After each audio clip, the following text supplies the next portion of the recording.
Hoy nos acompaña el economista José Luis García Delgado. ¿Qué tal, profesor? Muy buenas tardes. Muy buenas tardes. Es un placer recibir en esta fundación a una persona con una dilatada trayectoria al servicio de la universidad, de la historia, de la economía y también de la reflexión. Y por este asunto quiero que comencemos esta tarde de conversación.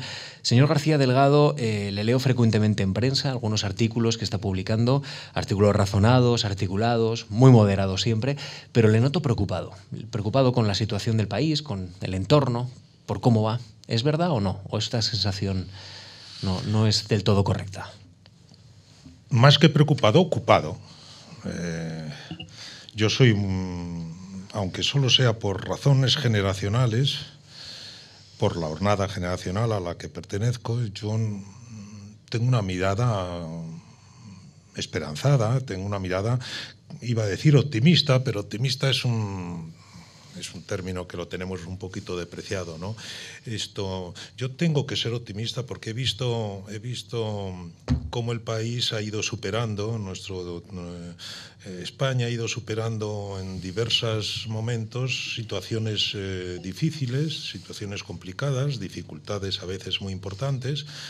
Y el balance en el curso de, ahora que yo tengo años suficientes como para tener un poco de perspectiva, el balance es muy positivo, ¿no? El país tiene una fuerza de superación, insisto, y de reencontrar cauces y caminos de progreso muy importantes. Yo en ese sentido creo que hay que estar ocupados más que preocupados. Lógicamente, claro, hay problemas en el corto y en el medio plazo que sí exigen la expresión que ha utilizado usted, la reflexión y la reflexión crítica.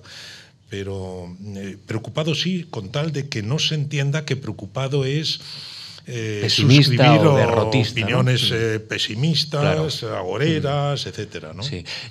Me he preocupado de leer algunos de los artículos, pero también de situar la atención prácticamente en los títulos. Y destaco, por ejemplo, algunas palabras que usted utiliza recurrentemente en esos artículos, por ejemplo, concordia, pacto, acuerdo, regeneración democrática, conciliación. Son palabras que ahora mismo tienen mucha resonancia, pero que en muchas ocasiones pertenecen a nuestra historia reciente y, sin embargo, no las ponemos en valor, ¿no? Y sin embargo, ponerlas en valor es muy importante. Sí, yo estoy absolutamente seguro. Vamos, las utilizo muy deliberadamente, ¿no?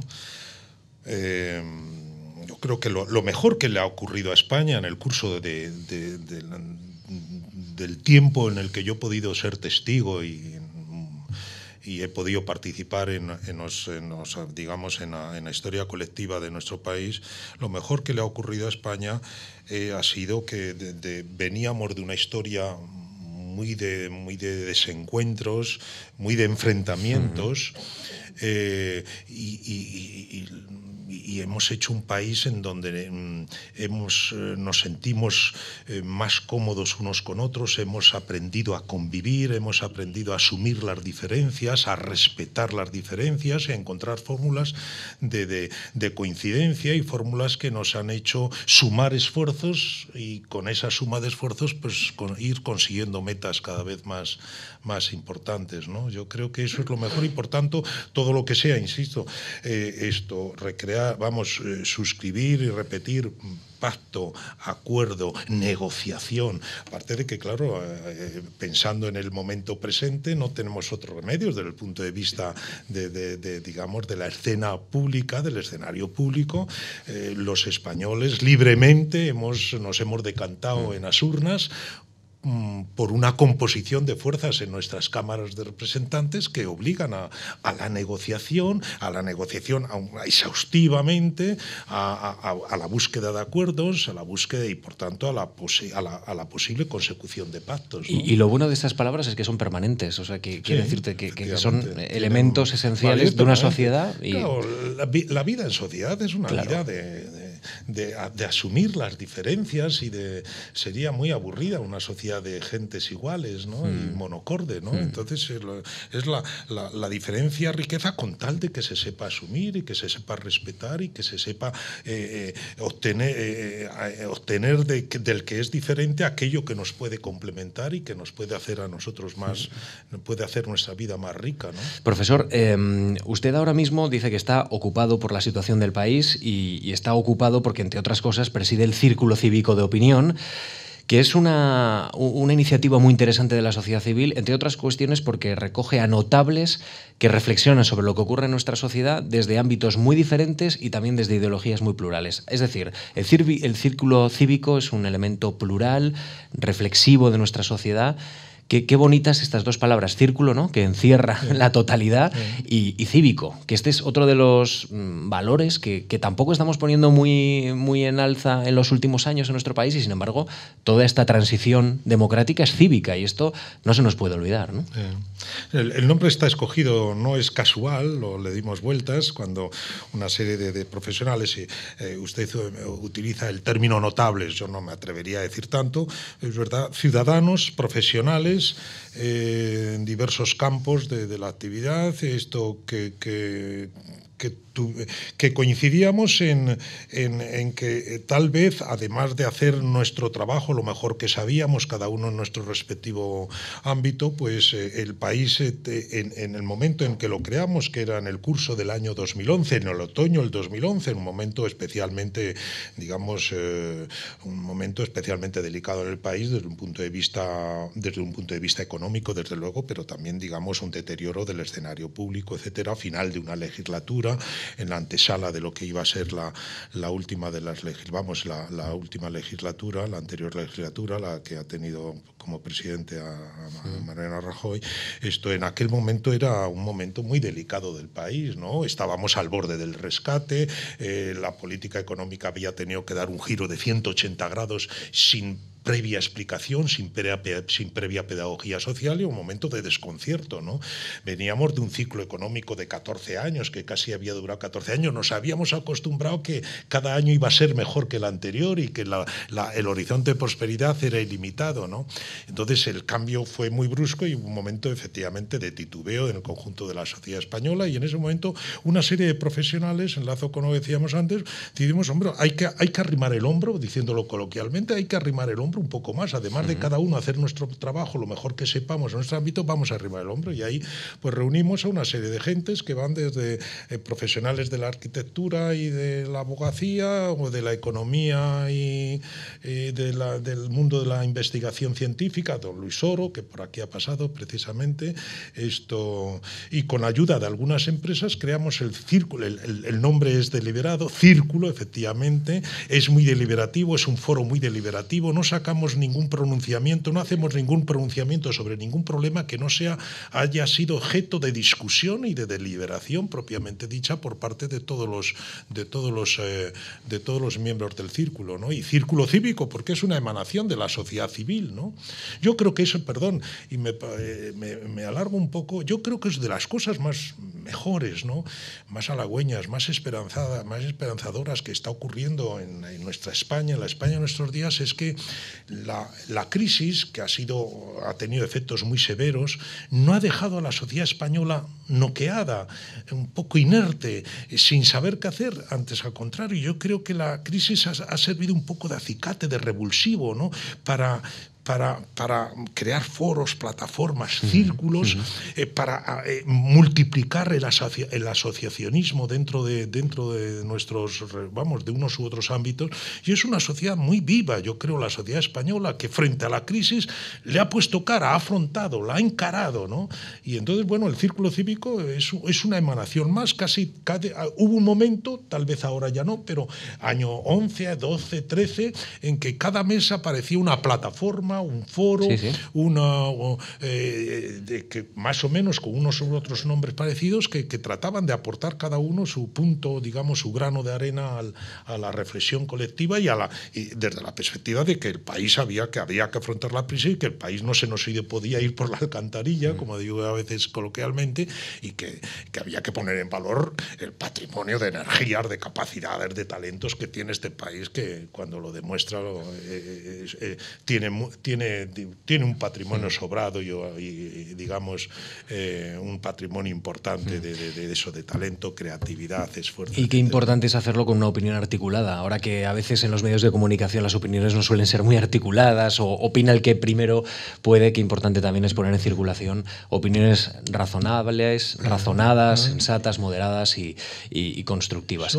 Y además somos en el círculo, hay opiniones muy diferenciadas, ¿no? Es un ejercicio, nosotros a veces en el círculo hacemos un ejercicio de convivencia y de buscar puntos de encuentro. Nosotros en ese sentido, en nuestra modestia, somos un ejemplo de cómo gentes que votan a un partido y al otro muy distinto, etcétera, sin embargo, cuando se plantean problemas de alcance nacional y de cierta trascendencia social, somos capaces de buscar un punto de encuentro porque los papeles son consensuados y nos pronunciamos sobre temas muy importantes, ¿no? Sobre temas, digamos, muy sensibles a pronunciamientos en un sentido u otro, ¿no? Esta conversación es esencialmente biográfica, vamos a repasar su vida, vamos a conocer algunos hitos de su vida y también del país, cómo se entrelaza la vida de uno con la de un país, pero este es un elemento esencial para conocer a nuestro invitado, ese compromiso con esta sociedad y con el momento que vive. Le invito a reflexionar durante un minuto, apenas un minuto y medio. Vamos a escuchar una canción, nos va a ir acompañando. En este caso es un autor norteamericano, no sé si conocerá. En todo caso vamos escuchando la música y vamos avanzando, ya entrando en los primeros años de su vida. Estupendo. I'm going to a place that has already been disgraced. I'm gonna see some folks who have already been let down. I'm so tired of America.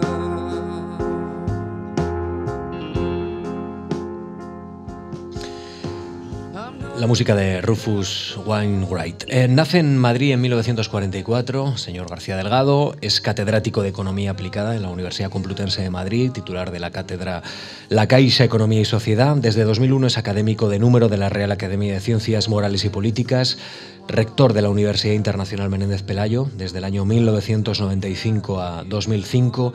Ha sido también decano de la Facultad de Ciencias Económicas y Empresariales de la Universidad de Oviedo, director del Departamento de Estructura Económica y Economía Industrial de la Universidad Complutense de Madrid, director de la Escuela de Economía del Colegio de Economistas de Madrid y director del Instituto Universitario de Investigación Ortega y Gasset. De algunos de estos asuntos hablaremos a lo largo de los próximos minutos. Esta es su vida, pero quiero que empecemos por el inicio. ¿Qué recuerda de su infancia? No sé si es una persona nostálgica, si ve aquellos años, digamos, con cierta, no sé si melancolía es la palabra, pero bueno, con cierta nostalgia. Imagino que todos miramos a la niñez con cierta nostalgia, ¿no? Pero no especialmente, ¿no? Me gusta vivir con intensidad el día a día y el presente. En ese sentido no miro demasiado hacia atrás, ¿no? Pero sí, mi familia es una familia modesta. Nazco en un año que es la antesala de uno de los años del hambre. El 45 fue tal vez el peor año desde un punto de vista económico de la posguerra. Una familia modesta en un barrio de Madrid muy bonito, que son los aledaños de este barrio, el Marqués de Salamanca, lo que llamamos el barrio del Retiro, ahí entre la calle O'Donnell y la calle López de Rueda.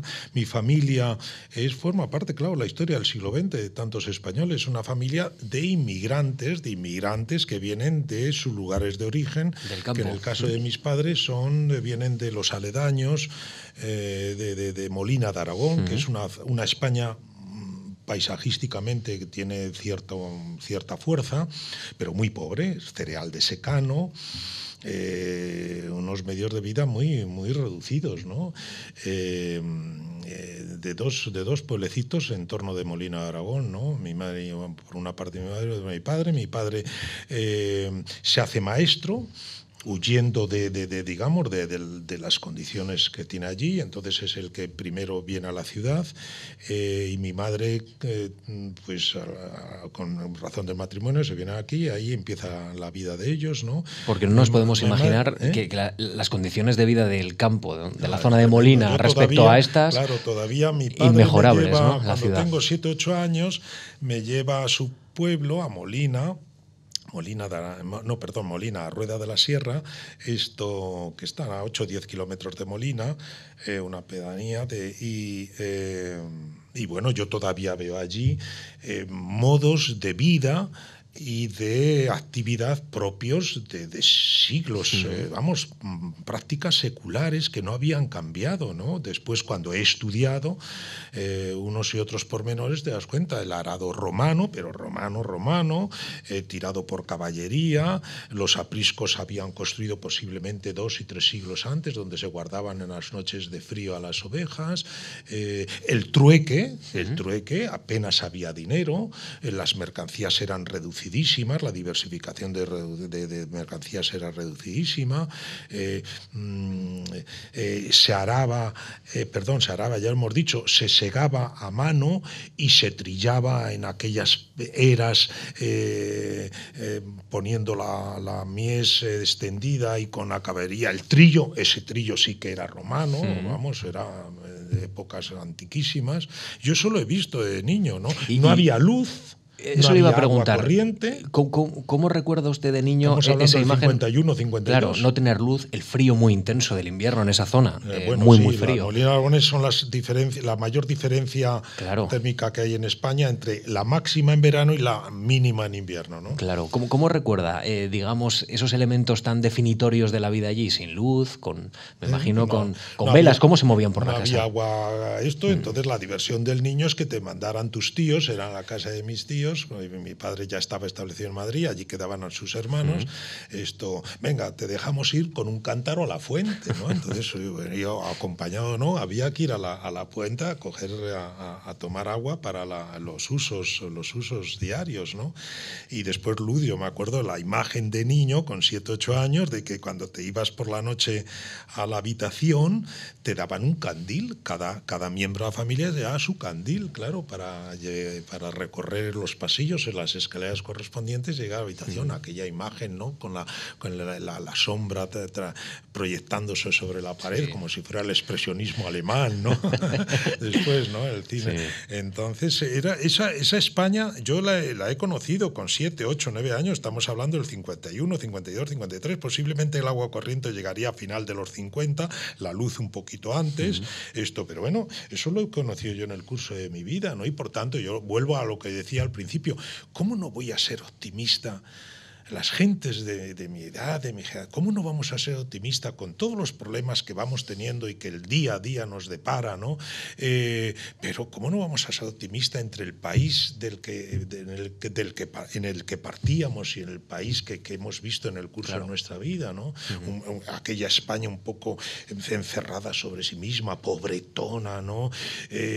Todavía con un marchamo de lo rural sobre toda la vida en general, esta España. Frente a eso, esta España cada vez más próspera, cada vez más abierta, cada vez más libre en todo, no solo porque de un régimen dictatorial o un régimen democrático, no, libre en modos y maneras, en actitudes, en comportamientos, en valores, ¿no? En valores adquiridos y asumidos de las gentes, en lo familiar, en lo relacional, en las relaciones de amistad, de tal, en fin. ¿Qué influencia tuvieron sus padres en la formación y también en la búsqueda de una vocación? Yo creo que sí. Intangiblemente yo creo que eso siempre es muy importante, ¿no? Digamos la herencia. Mi padre fue maestro, y un maestro vocacional, un maestro de escuela. A él además le asignaron protección de menores, que era una escuela especialmente difícil porque eran aquellos grupos escolares que recogían a niños que los abandonaban las familias o que tenían determinados problemas. Estaba casi al borde de lo que eran los correccionales. Entonces mi padre fue un profesor, un maestro vocacional, y que sentía y que le gustaba preparar las clases, y que después en casa nos decía la experiencia que había tenido. Y yo recuerdo que todavía mi padre, muy mayor, con 80 años y 80 y tantos años, le seguían escribiendo hombres ya maduros que había tenido como niños de maestros, lo cual quiere decir que les había dejado ahí, la impronta había sido importante. Y mi madre era hija de un comerciante que hacía comercio al por mayor y al por menor en aquellos pueblecitos del entorno, insisto, de Molina de Aragón, y hereda un comercio familiar que lo crea el abuelo cuando también emigra a Madrid. Y bueno, pues yo creo que entre ambos ha sido un poco el curso de mi vida. A veces lo he dicho, en parte yo he sido profesor, he hecho lo que mi padre, lo que pasa en otro tipo de aulas, sí. Mi padre en escuela, yo en universidad, pero en definitiva es un poco el mismo tipo de actividad, en parte, la parte docente que tiene el profesor universitario. Y después mi madre, que era hija de comerciante y ella misma se interesaba, digamos, por el comercio, pues me ha hecho esta otra dimensión mía de gestor, de vender ideas, para crear círculos, para crear revistas, para crear equipos de investigación, etcétera, ¿no? Que un poco la mezcla, pues yo creo que funciona ahí, la herencia sí que... ¿Conserva algún amigo de la infancia? ¿Qué valor da usted a la amistad? De la infancia, no conservo amigo. De la adolescencia sí, lo que pasa es que está muy lejos, está en Estados Unidos, Jesús García Varela, que fuimos amigos intimísimos, y una gran parte del recorrido universitario lo hicimos juntos, pero después yo creo que me ha gustado mucho, no sé si soy buen amigo, pero me ha gustado mucho cultivar la amistad, ¿no? Para mí ha sido muy importante, tal vez porque no he tenido muchos hijos, solo he tenido un hijo, y después mi mujer ha aportado 2, mis segundas nupcias, pero tal vez, bueno, pues una parte de mi afectividad, pues la he canalizado hacia amigos, y siempre me he rodeado de muchos buenos amigos, ¿no? En mi época obetense, de la Universidad de Oviedo, allí amigos que han perdurado. Yo en la Universidad de Oviedo estoy a final de los años 70, en la segunda mitad de los años 70, y mis amigos actuales siguen siendo aquellos amigos que la amistad empezó a crecer pues hace ya, por tanto, casi 40 años, ¿no? 30, 40 años, ¿no? Y en Madrid conservo amigos de toda la vida, ¿no? Me gusta cultivar la amistad. Creo que es una de las dimensiones de la afectividad, del desarrollo personal mejores, ¿no? Menciona Oviedo, usted es licenciado y doctor en Derecho por la Universidad de Oviedo, y es licenciado en Economía por el ICAI, y sin embargo su tesis doctoral está a medio camino entre la historia y la economía, y por esta paradoja le quiero preguntar. Usted presenta la tesis La influencia de la Primera Guerra Mundial en la economía española. ¿Por qué este interés? Siendo usted un licenciado en Derecho, ¿por qué acaba en la economía y también en la historia? Porque yo voy haciendo Derecho y al mismo tiempo Administración de Empresas, lo que hoy es Administración de Empresas, y empiezan a interesarme determinados temas más vinculados al mundo de la empresa y al mundo de la economía. Y siempre un poco en la vida de cada persona, ¿no? Azar y necesidad, ¿no? Que nos dicen los biólogos inextricablemente ahí entremezclados, ¿no? Entonces conozco a 2 amigos con los que formo mi primer gran equipo de trabajo, es con 2 buenos amigos que ya se han ido ambos, Santiago Roldán y Juan Muñoz, que eran un poco mayores que yo. Uno me llevaba 6 años, y otro 8, yo era un poco el Benjamín del grupo, y entonces ellos empiezan a interesarse por este tema de la Primera Guerra Mundial. La Primera Guerra Mundial, un momento un poco especial para España, porque es el único gran país del occidente europeo que se queda fuera del campo de batalla, neutral. Y entonces, claro, ¿qué le pasa a un país neutral que es frontera con campo de batalla, ¿no? Y con toda una Europa que está ardiendo durante 4 largos años, 4 años y medio, ¿no? Algo le tiene que pasar de un punto de vista social, si sabíamos que es una tensa extraordinariamente entre aliadófilos, germanófilos, no sé qué, pero económicamente algo le tiene que ocurrir, y efectivamente económicamente eso es una mina, ¿no? de estudio, ¿no? Porque hay sectores tradicionalmente exportadores que que declinan y conocen una crisis muy importante en tanto en cuanto exportaban productos de los que se puede prescindir en condiciones extraordinarias como son una guerra. Claro. Los países que los compraban eran ahora los países beligerantes, y en cambio España se convierte en exportador excepcional de productos que jamás había imaginado por razones de competitividad que podría colocar en mercados exteriores, pero que los países beligerantes están obligados ahora a adquirir porque ellos mismos tienen que dejar de hacerlos por función de, digamos, por volcar toda su intensidad productiva a los bienes más directamente vinculados con la industria de guerra, ¿no? Y España es un momento maravilloso, claro, de estudiar ese doble proceso, ¿no? Déjame que lea algunos de los títulos que usted ha publicado dentro de esta investigación histórica, que refleja muy bien su interés por ese inicio del siglo XX en España, pero que se desarrolla mucho más. La formación de la sociedad capitalista en España, 1914-1920. Orígenes y desarrollo de la sociedad capitalista en España, está publicado en el año 1975. Un siglo de España, la economía, la modernización económica de la España de Alfonso XIII. Esto marca un interés evidente por el inicio de ese siglo XX y por el final, por lo que estamos viendo ahora y que nos lleva prácticamente al inicio de esta conversación. Pero de todo ese interés que usted ha tenido por actores económicos, hay uno que me sorprende y que le quiero preguntar especialmente. Usted está muy vinculado al patronato de la Fundación Archivo de Indianos en Colombres. ¿Por qué nace ese interés por los indianos y por esa figura de personas que se fueron sin nada y luego hicieron todo para que sus pueblos, ¿no?, progresaran y en el siglo XIX, bueno, pues se equipararan casi a una capital?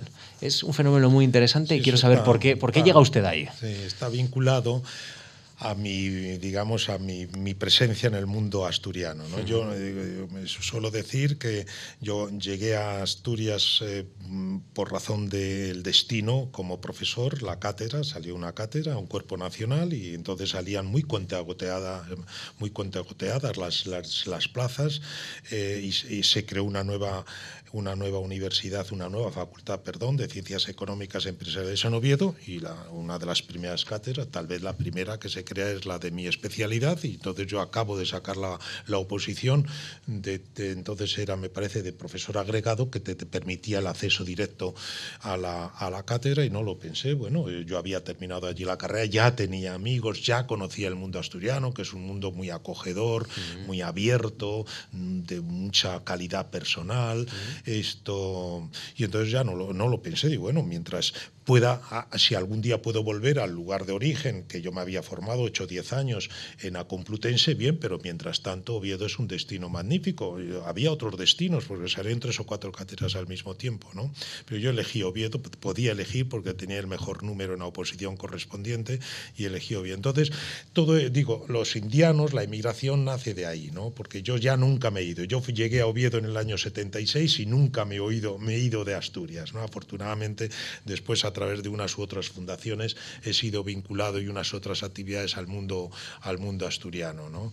Entonces, hay un momento en donde diversos amigos, el cultivo de la amistad, diversos amigos reparamos en que una gran casona de indianos, quienes conozcan el mundo asturiano, ha sido tierra de indianos, e indiano entendido como el emigrante que ha tenido la suficiente suerte y ha tenido, digamos, con su esfuerzo, su suerte, sus vicisitudes, ha conseguido hacer suficiente fortuna como para tener una posición muy holgada, y de alguna forma quiere, como marchó,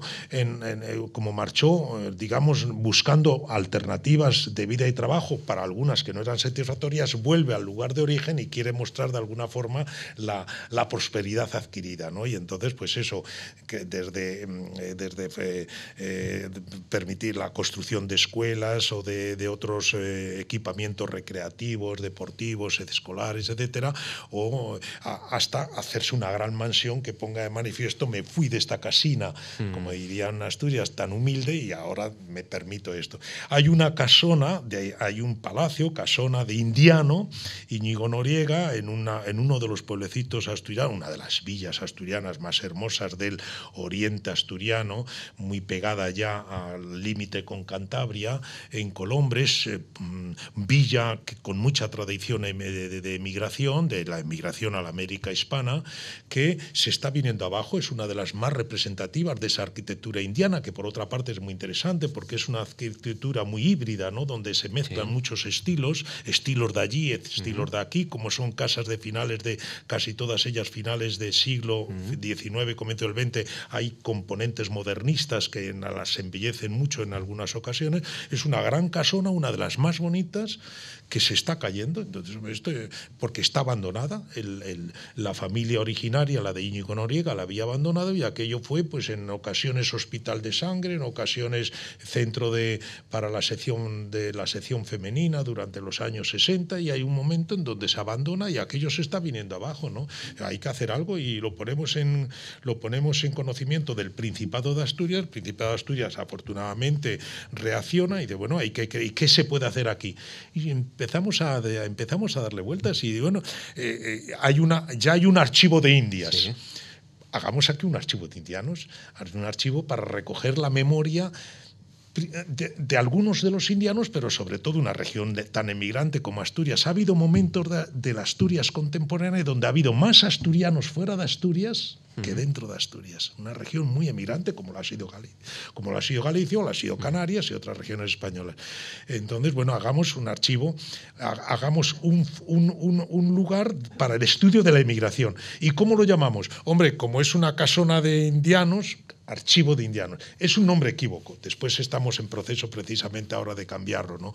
Porque es archivo y centro de estudio de la emigración. Claro. No solo de aquellos emigrantes que por sus peculiaridades y por sus vicisitudes se les atienen bien al nombre de indianos, que es o americano, también se decía americano-indiano, que era el emigrante en definitiva enriquecido y que hacía hasta cierto punto ostentación de su adquirida riqueza, ¿no?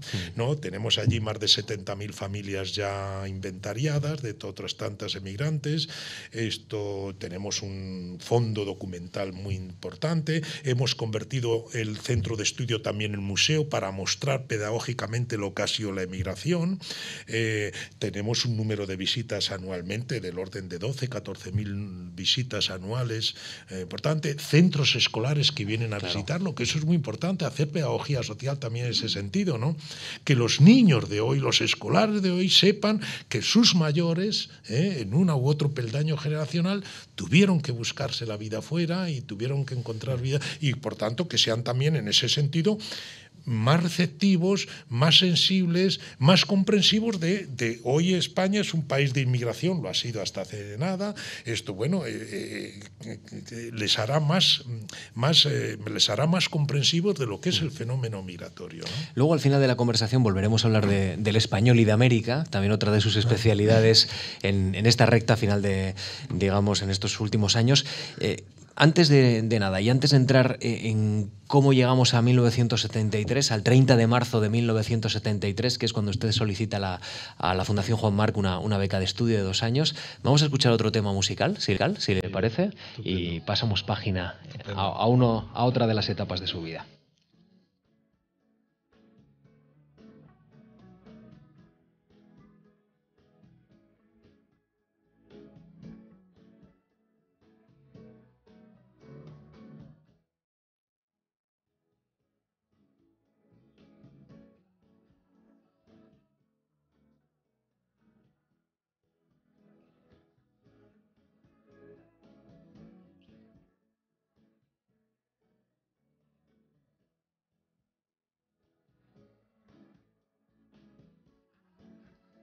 Decíamos que era muy importante en la vida de José Luis García Delgado, precisamente esa conexión entre economía e historia, y aquí a la Fundación Juan Marc propone estudiar la crisis económica de los primeros años 20, 1920-1923, en la evolución de la sociedad industrial española del siglo XX, y lo hace, usted nos lo acaba de decir, con 2 amigos, sobre todo 2 amigos que le iban a ayudar en ese trabajo, Santiago Roldán y Juan Muñoz.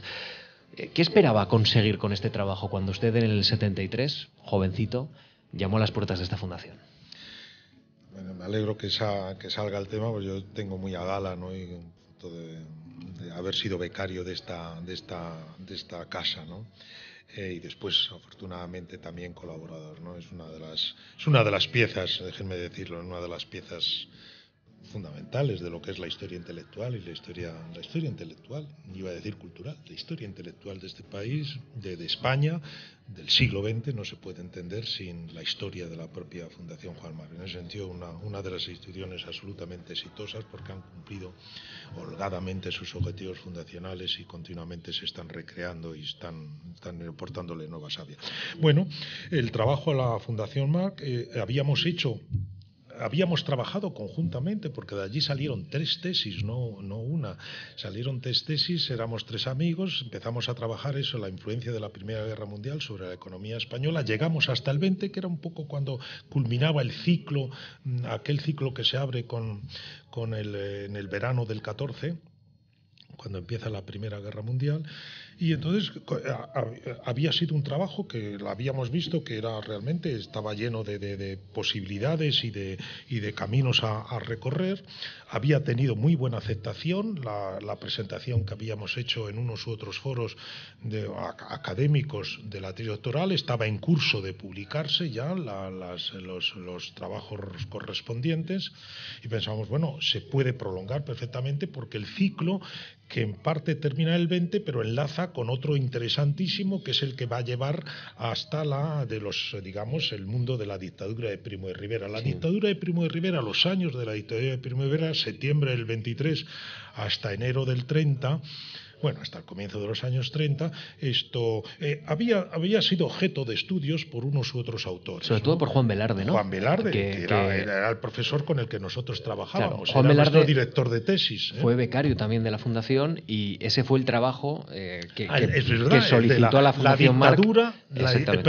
La política económica de la dictadura de Primo de Rivera. Efectivamente. Y de esta manera sucede un acontecimiento que no ha sucedido todavía en Memorias de la Fundación, y es que 2 tesis se juntan, o por lo menos hay una solución de continuidad entre ambas. No me había reparado yo en eso, pero no deja de ser bonito. Entonces, como el trabajo del profesor catedrático, Velarde, del maestro en este caso, pues va a enlazar de alguna forma y tal. Nosotros vimos que, bueno, la dictadura está... Los años de la dictadura aceptablemente estudiados, aunque después se ha vuelto mucho sobre él y se han ampliado lo que entonces se sabía.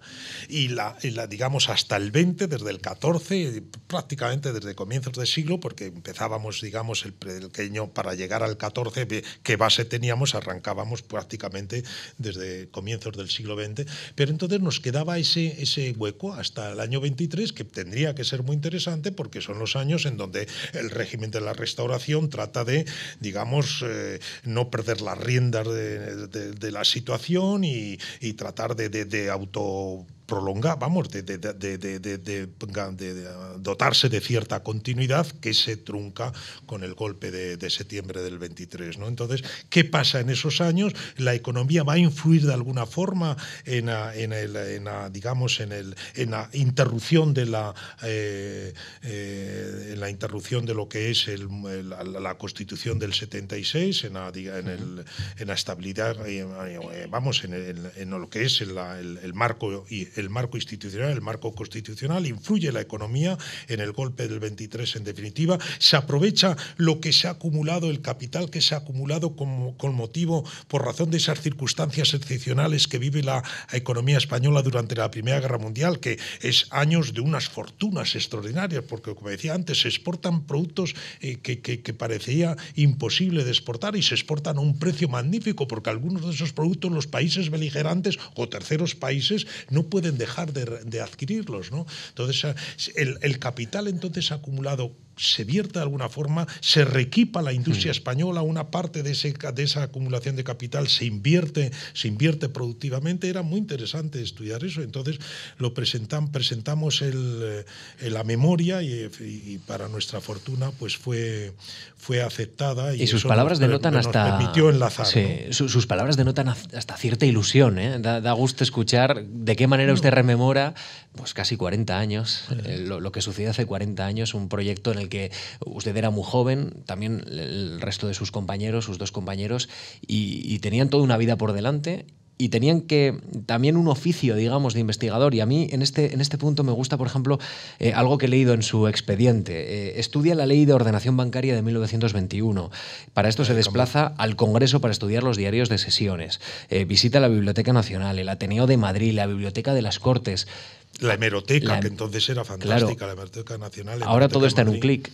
Es Google. Ahora es Google, o hay muchas instituciones como esta que tienen todo digitalizado, pero usted tuvo que ir paso por paso, llamar a puertas, estar horas con los legajos. Mucho. Y eso también forja un carácter de investigador. Sí, ¿no? Eso forma y eso enriquece. Da una paciencia, ¿no? Esto implica hábitos de estudio, de autodisciplina, que es muy importante, de autodisciplina. La autodisciplina o autoexigencia es un componente básico en la vida de cualquier investigador, imagino de cualquier actividad profesional, pero particularmente en el terreno del estudio, del estudioso, es fundamental, como el entusiasmo. Es que no se puede hacer nada sin un poco de entusiasmo. Las cosas que merecen la pena en todos los terrenos de la vida hay que ponerle entusiasmo. Max Weber decía aquello de que nada es digno del hombre si no se hace con devoción apasionada, que es una expresión muy bonita, ¿no? Esto, pues es verdad, ¿no? Hay que poner un poco de eso, de ganas, de entusiasmo, ¿no? Del líbido, ¿no? También la investigación hay que poner un poquito eso de entusiasmo, ¿no?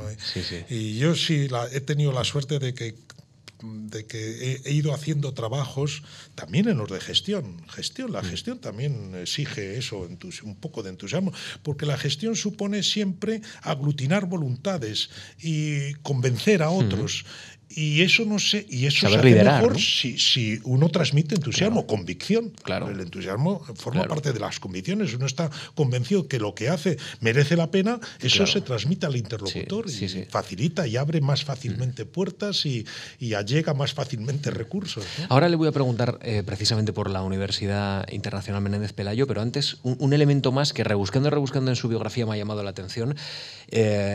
Entre otras cuestiones, usted ha mostrado mucho compromiso cívico con su tiempo, en cada momento, pero especialmente, por ejemplo, en el año 82, estoy viendo, cuando usted ya estaba ya de catedrático en la Universidad Complutense de Madrid.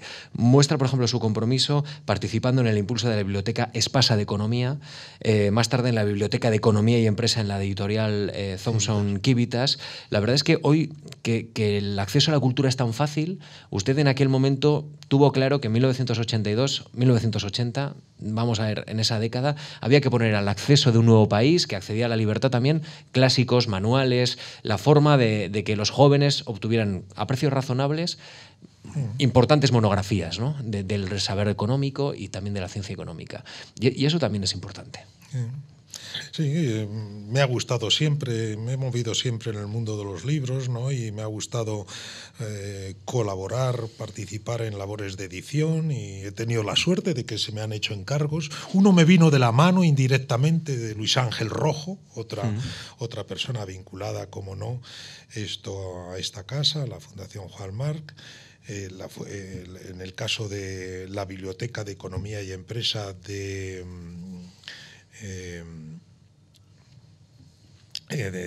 la primera que dirigí en Espasa Calpe, gracias, y después al poco tiempo, al cabo de 4 o 5 años, pues de la mano de Eduardo García Enterrilla y de Aurelio Menéndez, dos maestros extraordinarios que yo he tenido la suerte de tratar, y de don Aurelio Menéndez sigo afortunadamente tratándole mucho, pues me vino la oportunidad de dirigir lo mismo en Civitas. Soy parte de Thomson Reuters, que bueno, ha sido una labor complementaria a la propiamente docente, investigadora, estupendo, porque eso me ha permitido efectivamente colaborar, participar en poner a disposición de nuevos estudiantes estudiosos, materiales en forma de obra, de libros, tal, y de ayudar a publicar monografías, tesis doctorales en algunos casos, trabajos de investigación de jóvenes que a lo mejor sin esa ayuda pues no hubieran encontrado la forma de dar a conocer sus trabajos. Eso a mí me produce especial satisfacción cuando tengo noticias de una monografía, un trabajo, una tesis doctoral que se ha publicado por alguien joven con ganas y que lo ha hecho bien. Déjame verlo y vamos a ver si le damos viabilidad mercantil, porque claro, las empresas, las editoriales son empresas, ¿no? Y hay que que procurar que sean viables económicamente, ¿no? La semana pasada Luis Oro, el científico, nos decía que él aspiraba a que sus alumnos sean mejores que él. Eso es una buena aspiración intelectual y científico. Eso. Enseñar lo que no sé a quienes sabrán más que yo. Es un verso muy bonito de Borges, ¿no? Cuando dicen las razones de por qué es famoso, ¿no? Es un poema muy bonito, La fama, y enumera una serie de cosas y entonces dice: haber enseñado lo que no sé a quienes sabrán más que yo, y eso lo tengo siempre presente. Yo lo que enseño trato de saberlo lo mejor posible, pero sé que hay aspectos de lo que enseño que se me escapan, sin duda alguna, soy consciente de eso. Y muy probablemente entre quienes me están escuchando, al cabo de cierto tiempo, sabrán mucho más que yo, ¿no? Del 95 a 2005 dirigió una joya, que es la Universidad Internacional Menéndez Pelayo, ahí en la Magdalena, mirando al mar. Dígame, ¿qué le ha dejado esa universidad a usted y qué ha hecho usted por esa universidad, ya que estuvo 10 años allí? Empiezo por el final, trabajar muchísimo, lo que yo pude aportar a la universidad, trabajar muchísimo, era el primero que llegaba cada día al Palacio de la Magdalena y era tal vez el último que me iba muchos días. Trabajé con una intensidad extraordinaria, con entusiasmo, efectivamente, porque claro, yo era muy consciente del privilegio que era aquello. Tuve la suerte de nuevo, los amigos, Santiago Roldán, uno de aquellos amigos con los que yo hice la tesis, para mí era un hermano mayor, Santiago, fue rector de la Universidad Internacional de Pelayo en los años 80, desde el año 83 hasta el año 89. Y yo fui su vicerrector, ¿no? Éramos varios vicerrectores, yo era el vicerrector primero, una persona de más confianza, tuve también esa suerte, y yo conocía la universidad por dentro. Es verdad que es una universidad muy jerarquizada, en donde la figura del rector un poco es la más visible, y entonces, bueno, yo allí en un segundo escalón vi las posibilidades de aquella universidad, me di cuenta de aquella creación realmente hermosa, ¿no? Y luminosa que venía de los años 30, ¿no? De Pedro Salinas y Fernando de los Ríos al frente del Ministerio entonces de Instrucción Pública y Bellas Artes, y Pedro Salinas, primer secretario general, que es el que llevó la universidad. El rector entonces lo fue Ramón Méndez Pidal un año y después Blas Cabrera el resto de la República, ¿no? Es del 32 la Universidad Internacional Méndez Pelayo. Empezó siendo Universidad Internacional de Verano de Santander. Yo me di cuenta en los años 80 de las posibilidades, y después la suerte, una vez más, la suerte que alguien piensa en mí. Cuando termina su mandato, Ernest Lluch, otro buen economista, otro buen amigo, y piensan en mí y me ofrecen la rectoría, y yo me di cuenta, era un privilegio. Digo, aquí hay que volcarse, ¿no? Hay que volcarse, se esté los años que se esté. Cuando yo llego no hay estatuto y no sé los años que voy a estar al frente, ¿no? Y además me nombran al final de una legislatura, la última del presidente González, y todo el mundo decía, bueno, vas a estar unos pocos meses porque el nuevo gobierno tendrá sus propias preferencias para la rectoría. Y tuve la suerte de que el trabajo empezó a cundir, y bueno, se me fue dando por sucesivos ministros. Conocí 5 ministros, porque es una universidad que depende directamente del Ministerio de Educación y Ciencia ahora. Y entonces me fueron otorgando sucesivas confianzas. Estuve 10 años, esto hasta que se me acabaron, digamos, ya con nuevos estatutos los mandatos correspondientes. Fue un privilegio, ¿no?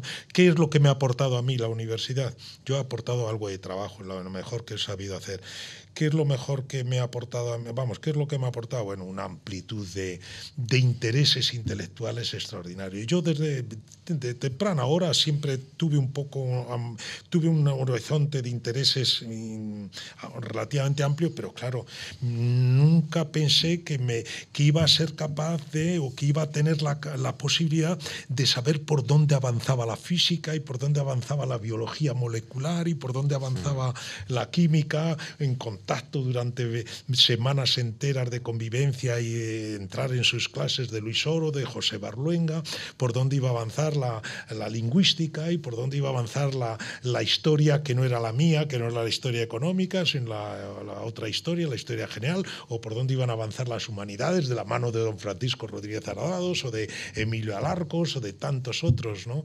Entonces, para mí eso fue extraordinario. Primero, no adentrarme, pero tener una noticia, y una noticia fundada y autorizada de por dónde discurrían los diversos campos del saber, o los principales campos del saber en ese momento, conocer a algunos de los actores y a algunos de los protagonistas de esos campos del saber, ¿no? Porque claro, por la Madalena, que es una plataforma impresionante, pues por allí cada verano pasaban realmente personalidades de uno y otro ámbito extraordinario, del mundo de la creación literaria, el mundo de la ciencia, de las ciencias duras y de las ciencias blandas, si cupiera decir eso, del mundo de las humanidades y el mundo de las ciencias de la naturaleza, etcétera, ¿no? Y fue extraordinario, unas vivencias, claro, como yo además estaba todo el día, yo no me perdía ripio, ¿no? Viene tal investigador, yo voy a recibirlo, voy a convivir con él y voy a hablar y que me diga por dónde van las cosas, y si puedo, en los tiempos que me permitía la responsabilidad de gestión, pues también voy a escuchar lo que está diciendo, ¿no? En los últimos años usted ha completado un exhaustivísimo estudio de la economía del español, de la importancia que tiene el español en muchos frentes, interesantísimo, a través de la Fundación Telefónica. Usted en los últimos años también ha reflexionado mucho sobre nuestro mundo y nuestra situación en la Academia de Ciencias Morales y Políticas. Pero hay un ámbito de su personalidad o, digamos, de su dedicación ahora y en esta recta final de esta conversación que quiero que toquemos, y quiero primero que me confirme si es que usted se ha adentrado en el mundo de la crítica cinematográfica. Si es verdad que usted ha entrado en ese mundo, también en el de la crítica literaria. Y a ver si nos pone algunos ejemplos. Sí, tengo una afición al cine y a la literatura que viene muy de mi época de mi época adolescente. Mi madre le gustaba mucho ir al cine, y como entonces las mujeres no podían ir al cine solas, estoy hablando de comienzo de los años 50 y durante toda la década de los 50, pues, y le gustaba ir por tarde-noche, entonces claro, la condición es que fuera acompañada. Entonces, bueno, pues, mi padre se quedaba oyendo las noticias, leyendo, no sé qué, y mi madre me llevaba al cine. Yo creo que ahí me viene la afición extraordinaria, porque yo veía todo, ¿no? Incluso lo no tolerado. Decían, pero señora, si es que el niño no es una película no tolerada. Entonces mi madre decía, si no se entera de nada el niño. Yo me enteraba de ciertas cosas, tal, ¿no? Entonces me viene de ahí una afición muy grande. Y en la época asturiana, una de las cosas que hacemos con otro grandísimo amigo, Juan Cueto, es crear una revista, iniciativa de Juan, de Juan Cueto, al que yo le ayudo, a crear una revista de amplio espectro, digamos, cultural, intelectual, que es Los Cuadernos del Norte, una revista maravillosa, ¿no? Yo conservo la colección, que sacamos del orden de 40 a 50 números, bimensual. Y entonces, bueno, me dijo Juan, oye, ¿por qué no empiezas a hacer crítica cinematográfica? Bueno, pues si tú crees que va a tener nivel, pues, y empecé a hacer crítica. En cada número había una o dos películas que yo escogía, claro, al ser bimensual, eran críticas muy reflexionadas, no había que escribir para la tarde para salir al día siguiente. Ni siquiera, ¿no? Un blog. Que eso tiene mérito, claro. Lo mío era muy reflexionado, y lo mismo, como aquello no salió malo de la crítica me decía, oye, ¿por qué no haces también algo de novela? Y en fin, cada número acabé haciendo algo de novela, algo de crítica. ¿Y le comprometo si destaca un par de películas y un par de novelas? No. Dígame, dos películas que le gustan especialmente. De la época, pues vamos a ver, novelas, yo me acuerdo la de La Habana para un infante difunto, que es de aquella época, una novela tan divertida, tan estupenda, ¿no? Tan propia, es Cabrera, Guillermo Cabrera Infante en estado puro, ¿no? El juego de la literación, todo, ¿no? Estilísticamente, y después recrear aquella Habana maravillosa de los años 50, cuando él empieza su primera mocedad, ¿no? Maravillosa, ¿no? Es la novela, para lo que después he conocido La Habana repetidamente, y está ahí, o sea, aquella Habana. Y después Olda Jazz, que es una película de la ello, me acuerdo que fue una crítica cinematográfica que en fin tuvo cierta repercusión porque yo me hacía protagonista y hacía como que las cosas que decía el protagonista en alguna medida la crítica la titulé Esta es mi vida, ¿no? Entonces asumiendo la condición un poco vivencial del protagonista. Es una película, es un musical, bueno, porque el director es el director de Cabaret, en fin, es un Bob Fox, un tipo que hizo unos musicales magníficos, ¿no? Como Cabaret, que es la más famosa, pero en fin, tiene otros extraordinarias, ¿no? Y entonces era un coreógrafo extraordinario, y es una película un poco autobiográfica, y entonces yo le saqué un poco punta, un poquito de revuelo, pero no me digas que también esta es tu vida, no, hombre, dejarme hacer un poquito de ejercicio, dejarme que me pongan el personaje en otra vida, ¿no? Dice siempre Mario Vargas Llosa, uno de los grandes amigos que me ha dado la Magdalena, por cierto, la Universidad Internacional de Pelayo, que la vida, la creación literaria sirve para vivir otras vidas, ¿no? Para sacarnos de nuestros propios estrechos límites muchas veces, para vivir otras vidas, ¿no? Bueno, pues también el cine sirve para vivir otras vidas, y yo en la crítica aquella cinematográfica, pues inventé otra vida, ¿no? Profesor, vamos terminando, pero ya casi como colofón a esta conversación, a esta hora de confesiones y de vida de José Luis García Delgado aquí en la Fundación Marc, le quiero preguntar no sé si usted se ha planteado alguna vez cómo le gustaría que le evocaran sus alumnos, sus compañeros, cómo le gustaría que fuera ese ejemplo, su huella, la huella de José Luis García Delgado por el mundo de la universidad, de la academia o de ese ámbito comprometido, como usted ha planteado. Una pregunta bien un poco comprometida. Vamos, comprometida porque, bueno, me gustaría que me recordaran como una persona que ha tratado de hacer bien su trabajo con dignidad. Yo tengo la ambición de la dignidad, es una expresión muy bonita de Montaigne, ¿no? La ambición de la dignidad. Yo no he tenido no he sido ambicioso de insular, por decirlo también al modo de Borges.